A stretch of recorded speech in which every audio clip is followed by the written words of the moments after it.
Bonsoir, je me présente Mélodie Rizzo. Ce soir, je vais vous présenter mon premier podcast. Ce qui m'a donné envie d'en faire un, c'est la lecture d'un livre qui m'a énormément touchée et j'ai envie de vous le raconter. C'est le livre de Céline Roberts, un témoignage touchant sur sa vie. Ce livre s'intitule La fille qui n'était rien. Abandonnée, vendue, abusée, l'histoire vraie d'une enfance perdue. À seulement 5 mois, la petite Céline est abandonnée et placée dans une famille d'accueil. Elle n'a pas la chance de tomber sur des parents aimants. Tout ce qui intéresse la mère d'adoption, c'est l'argent que verse l'administration pour s'occuper de l'enfant. Céline est maltraitée, humiliée, battue et affamée. Il lui arrive de se retrouver à l'hôpital avec ses fractures. Mais le pire est à venir. À l'âge de 7 ans, le jour de sa première communion, sa mère la vend à un homme qui abuse d'elle.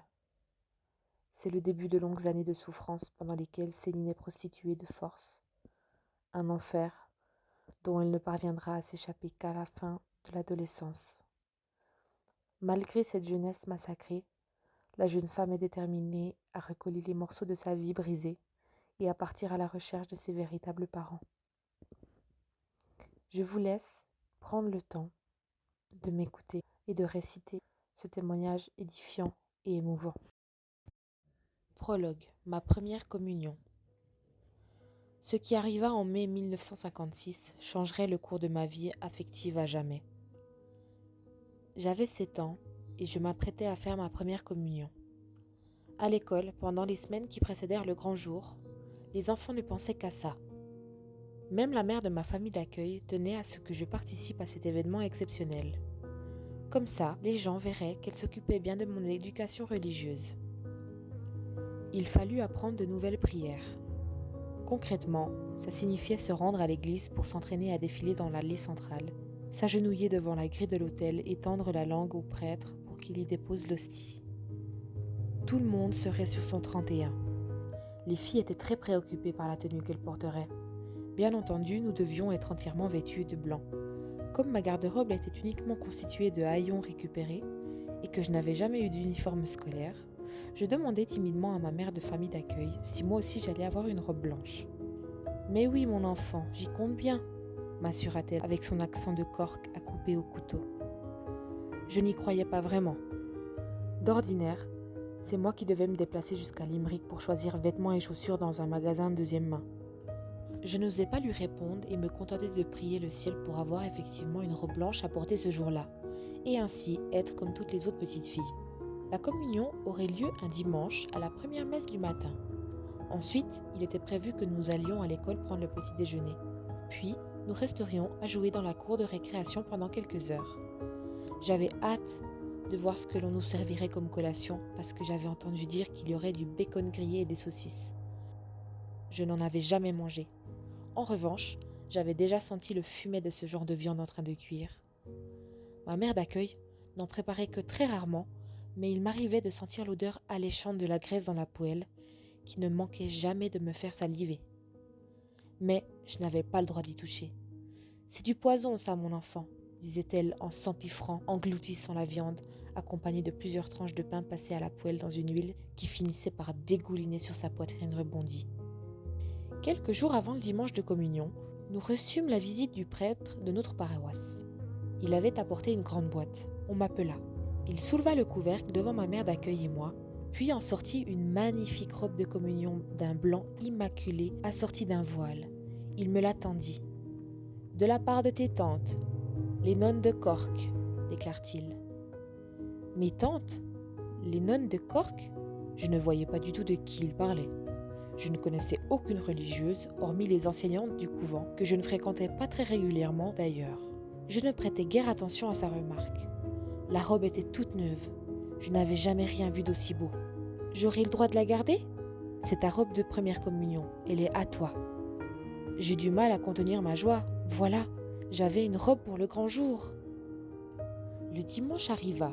Je me levai tôt et me lavai soigneusement en me servant d'une casserole qu'il fallait plonger dans un tonneau d'eau. L'eau était gelée. Des insectes flottaient en surface. Je m'essuyais avec un torchon suspendu à un clou dans la cuisine. Pas besoin de manger puisque nous devions jeûner avant la communion. Mes parents adoptifs étaient encore au lit.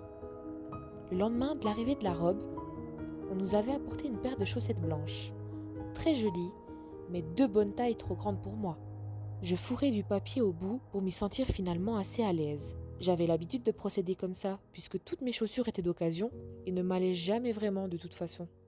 Une fois habillée, j'avais l'impression de me transformer en princesse. Ma mère d'accueil m'accompagna à l'église, où je filais directement rejoindre les autres communiantes installées sur les bancs de devant. La cérémonie se passa comme prévu, puis ce fut l'heure du petit déjeuner à l'école. Je mourais de faim, et pourtant, j'étais habituée à ne rien prendre le matin. Je me souviens encore du goût délicieux du bacon et des saucisses.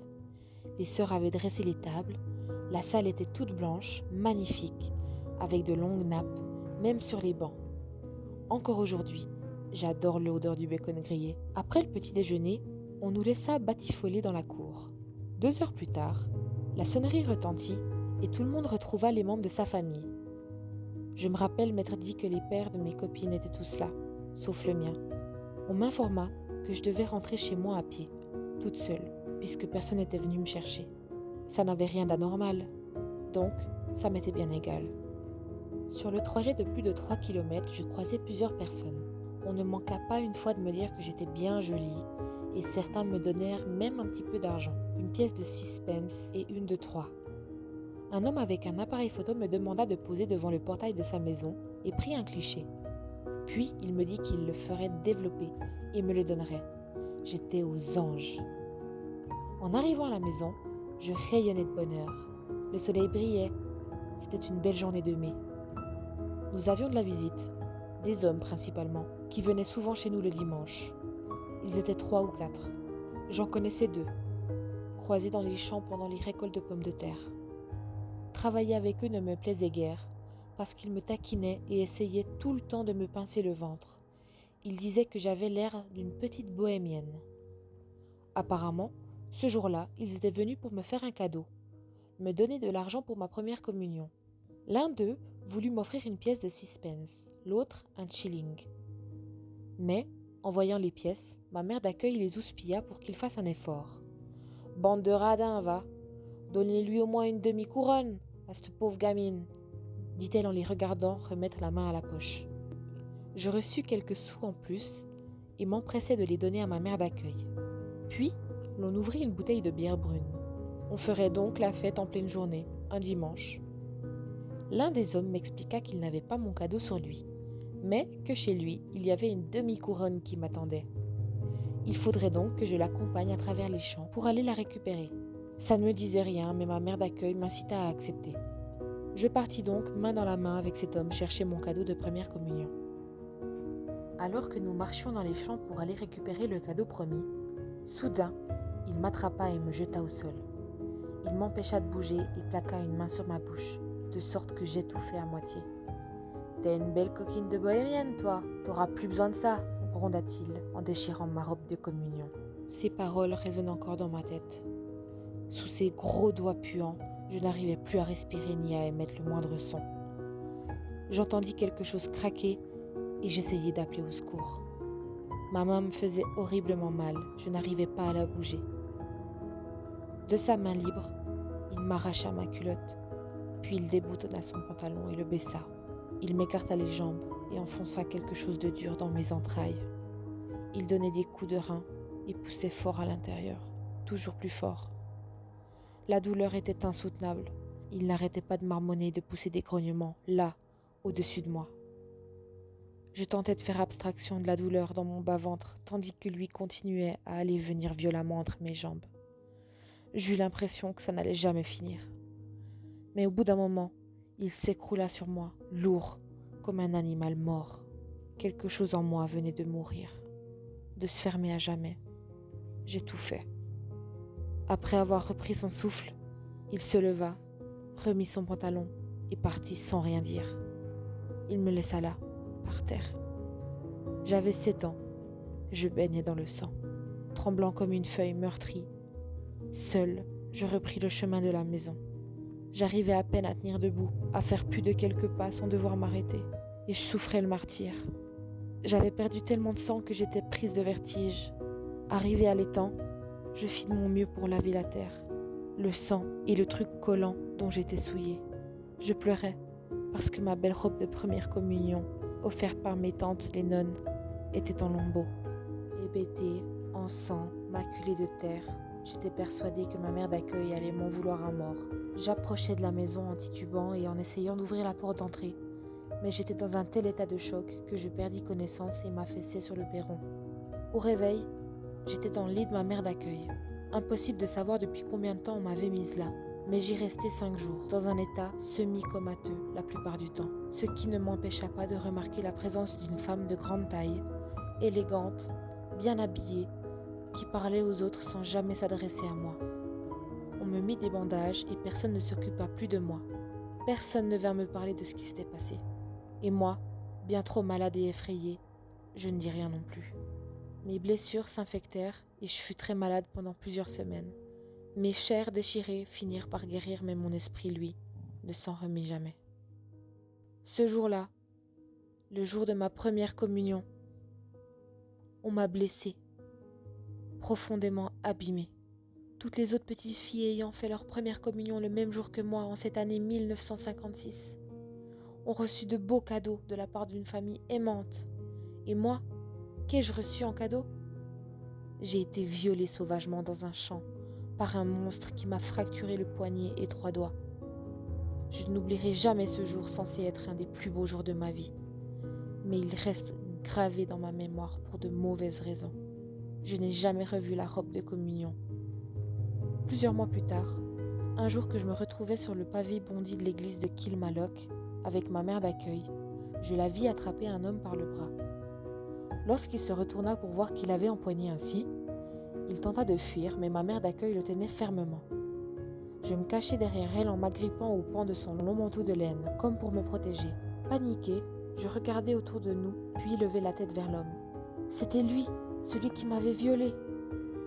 « Vous avez pas donné l'argent promis à la gosse pour sa première communion » persifla ma mère d'accueil. « Ah, c'est que j'ai pas de petite monnaie sur moi à cette heure. J'ai tout donné à l'église. »« C'est pas de la petite monnaie qu'elle veut » aboua-t-elle en le cramponnant encore plus fort. « Ah, j'ai qu'un billet d'1 livre. C'est pour aller boire un coup tout à l'heure » dit-il avec une grimace. « Ça fera l'affaire » répondit-elle en s'approchant de son visage comme pour le menacer. « Bon Dieu de bon Dieu, ben v'là pour vous alors » pesta-t-il, lui tendant à contre-cœur un billet vert d'1 livre. Elle relâcha son emprise et l'homme disparut dans la foule. Elle serra le billet dans son poing et sourit, satisfaite, avant de se remettre en route. Je lui emboîtai le pas. « Allez la môme, on rentre maintenant » dit-elle. Ce jour-là, elle m'avait vendu pour 1 livre.